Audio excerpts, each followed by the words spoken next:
This is my immediate reaction to a very fun night of boxing and an excellent main event there, and a great performance by David Benavidez. He made a very clear statement that, like, he is a factor and a threat in the cruiserweight division, and even in the heavyweight division in the future. I believe he'll be a significant threat to just about anybody.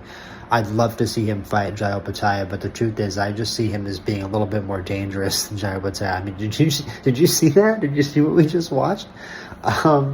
He just blew away a 48-1 fighter in Zurdo Ramirez, who is renowned both for punch resistance and for being able to, ring manage against the guys he's in there against. But maybe it's something about Cinco De Mayo, maybe it's something about the environment, the Mexico versus Mexican-American aspect of this fight, the tension and the build-up to this fight, how all the attention was around Benavidez when Zurdo was, of course, the champion. And you have to imagine on some level that, he felt disrespected by that and he kept it quiet. And I think, maybe on the inside, he's a killer. He's a great champion. He's a great fighter, Zurdo. He was planning to take that out in the ring.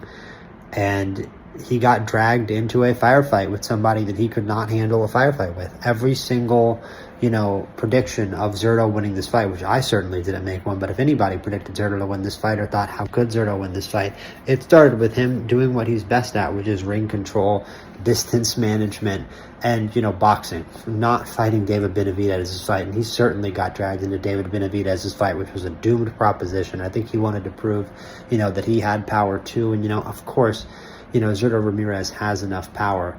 And I could imagine that, in some timeline, he could have landed a big shot and, rocked or dropped David Benavidez, because David Benavidez, it's true, he leaves himself open, but clearly, from what we just saw, David Benavidez is different. He is a special talent. He's a special puncher.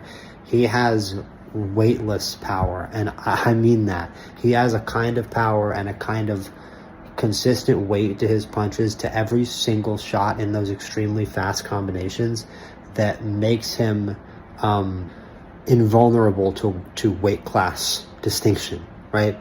He doesn't fit in any weight class. He could do damage at any weight class. He doesn't belong at any individual weight class. I fully believe that one day, if the right opportunity comes along and if he sticks to this path, he'll be a heavyweight champion of the world one day. He could be a cruiserweight undisputed champion, because he's one of the few fighters that, I know where it almost seems like defense just doesn't matter at all. If you get into a firefight with him, you can't win. The hand speed is just completely next level, and he combines that with pretty ruthless finishing instincts, great single shot power, and very high ring IQ, actually. He's very good at, doing exactly what he did to Zurdo today, getting you into his fight, getting you mad, getting you to stand and trade with him. And just like Inoue, which we'll get into the Inoue fight in my next video, it's just about the difference-making speed. It comes down to the massive speed difference, and the speed difference was apparent immediately. It was apparent in the battle of jabs in the first round. And I think there was no situation realistically in this fight environment, in the environment of Cinco de Mayo weekend, against a fighter like David Benavidez, with the lead up to this fight that we got, that Zurdo Ramirez was going to be able to stay calm with that kind of pressure on him, with those kind of shots on him. And he did ultimately get dragged into this fight, and there was never really a time where, he was comfortable boxing. But the truth is, I don't really know if he could. I don't really know if this was a winnable fight for Zurdo on any timeline, because I don't really necessarily know if he had the size to box. I think if he tried to disengage, that's just at a certain point, after a certain point, in probably the 5th or 6th round in this fight, Benavidez would have just hunted him down, would have just stalked him down and just kept throwing now. Because I think, especially from round 6, Benavidez was hunting the finish in this fight, and he really, really wrecked Zurdo's eye. I think it was his left eye.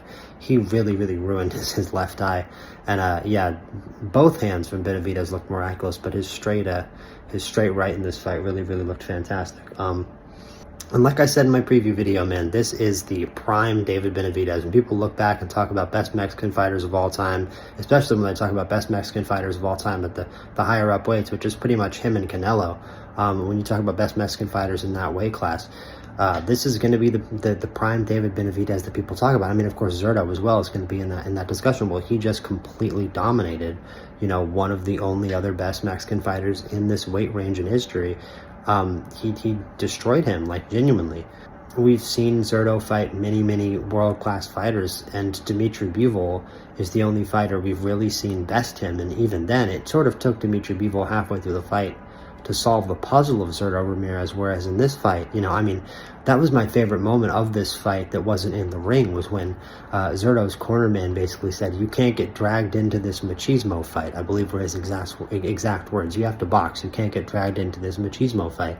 And, that basically is the summary of what happened in this fight, was that Zurdo could have boxed, Zurdo could have used his ring IQ, he could have approached this fight intelligently, like he's approached all the other 49 fights in his career, and he did not. He approached this fight with reckless abandon, whether it was Cinco de Mayo, whether it was his 50th career fight, whether it was David Benavidez and the pre-fight, the lead-up, him really being a B-side fighter despite the fact that he's the champion and felt like he should be the A-side, whatever it is. He got dragged into a fight that he couldn't win. He needed to stick, he needed to move, he needed to make Benavidez's aggression seem stupid. And again, I keep cycling back around. Is that really possible? Benavidez's aggression is actually very intelligent, and that's what makes it scary. And part of that intelligence was how he dragged Zurdo into this fight. And there was just a bad vibe to Zurdo from the beginning, and there's just an aura to David Benavidez. And I know that that's far from scientific and a pretty popular way that people like to talk about fighters that I kind of try to avoid, but it was definitely relevant in this fight, far more relevant than it was in Inoue versus Nakatni, where Inoue versus Nakatni, I was kind of, leading into the fight as the fight started. I wasn't really sure who was going to win that. I was still, very up in the air, and even through the fight, man, this whole event, it just felt like the kind of fight that Benavidez was gonna win. And honestly, as the fight went on, the proper main event, Benavidez versus Zurdo, I started to worry more and more for Zurdo as Benavidez started to get more aggressive, and especially after that first knockdown, and how violent a lot of the shots were. He was really turning Zurdo's cheek and knocking his chin up in the air with the uppercuts. He was finding the range, and like I said, some of those shots out of the clinch from Benavidez looked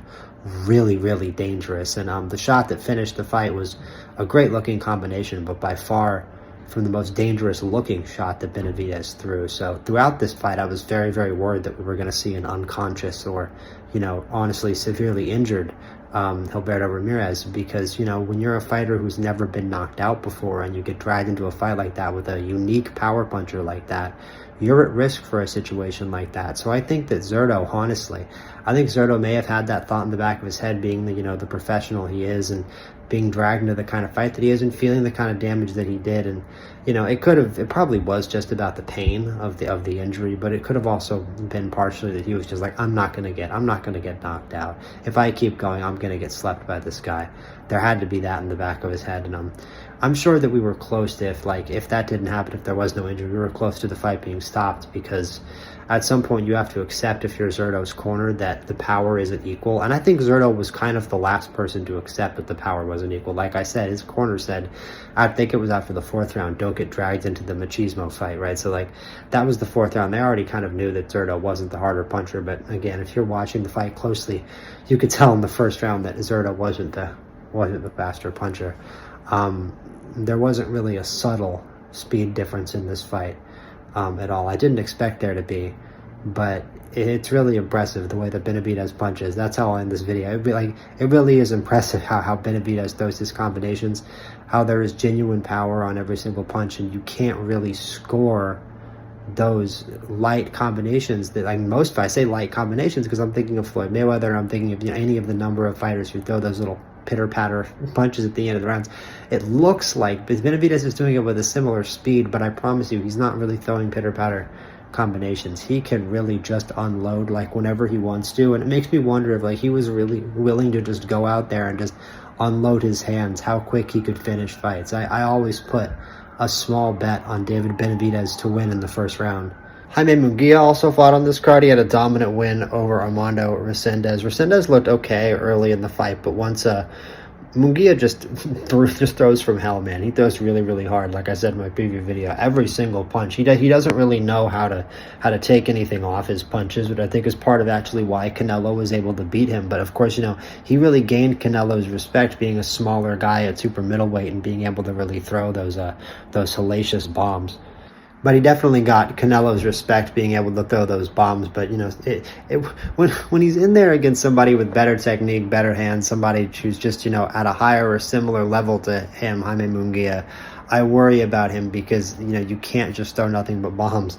It's obviously not a great strategy. But with Resendez, he just kind of, you know, he was just able to hit through Resendez's guard, it felt like, and Resendez wasn't really able to impact him the same way. Resendez, like I said, looked very good early in the fight, but the work never really seemed to pile up. It just seemed like Munguia stayed at the same exact wavelength the entire fight, the exact same level of stamina the entire fight. Even though Resendez did good work, Munguia was just always able to persevere through it no matter what. And he really showed his toughness, he really showed his grit, he really showed his endurance. And I mean, inherently, he always shows his endurance. He's actually a very impressive fighter to me because of just how hard he throws. And you know, I always wish good things for his career, but I think that his fighting style inherently is like a flaw within itself. So I worry about him, you know, matching up against other people. I just worry, especially at the elite level, I worry about him as a matchup. Duarte versus Fierro was a very, very good fight. I think Duarte would have won the fight. He ran out of gas at the end, though. I gave the last round to Fierro. I gave the 10th and the 9th round to Fierro. Fierro really found his range, the sort of middle outside distance, and was just able to pop. Duarte, you know, I said that Richards and Hitchens pulled out of his previous fight against Oscar Duarte a few months ago because he didn't like Duarte's pressure fighting, and I didn't really see any kind of pressure fighting that would have troubled Richards and Hitchens. I think that Richards and Hitchens, especially after what I saw in this fight with how easily Fierro was able to find his range, with Richards and Hitchens' jab, I think it would have been no problem to he would have just decimated Duarte if Duarte was in this kind of form. Fierro missed weight by a few pounds in this fight, but ultimately, I mean, it might have helped him. He clearly had some sit down on his punches. He clearly was comfortable finding his range, and he genuinely, in my opinion, outboxed Duarte. Even if Duarte was handed a split decision, that doesn't really surprise me. This is the industry that it is. Duarte has already had much bigger matchups than Fierro, although I'm pretty sure I've seen Fierro on some top ranked cards before. Duarte is definitely a more marketable fighter with bigger matchups that have been made before, and they want to make bigger matchups for him in the future, and that's just the way that this industry works. I feel like I couldn't really find a way to give him a lot of those later rounds, even if, you know, I guess he was landing the bigger shots. He was getting so significantly outthrown and, in my eyes, outlanded, that I just couldn't give him a lot of those late rounds. So I scored that fight for Fierro. I imagine some people would have scored that fight for Duarte, but it changed my mind on Duarte a little bit as a fighter. There wasn't as much pressure fighting. There wasn't as much forward movement as I saw Will for forward movement. He was a lot more swinging for the fences. And, you know, when I was thinking about him, I was thinking about how he matched up against Richards and Hitchens, because Richards and Hitchens is a fighter that I always talk about, and somebody that, you know, I just love Richards and Hitchens' fighting style as a jab-first fighter. Richards and Hitchens, in my opinion, would piece up Oscar Duarte, and I don't really know why Richards and Hitchens didn't take that fight. I guess he was having problems with the weight. And finally, on the undercard, there was a great fight between Tito Sanchez and Jorge Chavez. That was a banger. Sanchez got a late knockout in that fight. Two undefeated fighters really leaving it all on the line. And it was another situation where Sanchez was really pressure fighting very well, establishing himself in the middle of the ring and really willfully landing combinations and especially throwing to the body. But Chavez would be able to find his range and, you know, come up from underneath with uppercuts, with hooks, and find some really big shots there pretty consistently throughout the fight. But it wasn't enough to give him consistent enough rounds with how well Sanchez was pressure fighting, and that pressure fighting ultimately it paid off with a late round knockout, with a spectacular knockout with a very big shot. Well, actually, he got up at the count of 9, and I didn't think he was going to get up. He was flat on his back, but he was clearly still conscious, got up at the count of 9, and then the ref continued the fight, and from there he just got swarmed by Sanchez as, you know, again, he had been pressure fighting and swarming him for a pretty long time at that point. Chavez had a great comeback round in round 9, but it pretty much just pissed off Sanchez and you know, allowed him to put the key in the ignition and fire the engine back up. And there's a lot of that in these fights, man. A lot of these fights that are toe-to-toe, the Mexican style, there's, and especially even in the main event, Benavidez versus Ramirez, there was a lot of, okay, Benavidez did this with Ramirez. I'm going to let him throw himself out. If he wants to throw a combination at me, I'm going to let him throw himself out. I'm going to let him use his gas tank, and then I'll explode and I'll attack, and I'll use my gas tank, right? That's how these fights work. That's why they're so entertaining, and that's why this was such a great night of boxing. So let me know what you guys think about that Benavidez versus Ramirez fight. My voice is getting tired. I was talking a lot earlier today, and I've been talking a lot for this video, so I'm going to head out. But let me know what you guys think about that fight. That was a great night of fights. Did you guys have Ramirez? Did you guys have Benavidez? Who do you want to see Benavidez fight next after this? And I'll be back very, very soon with more boxing and combat sports content. Peace out. I'll see you guys on the next one.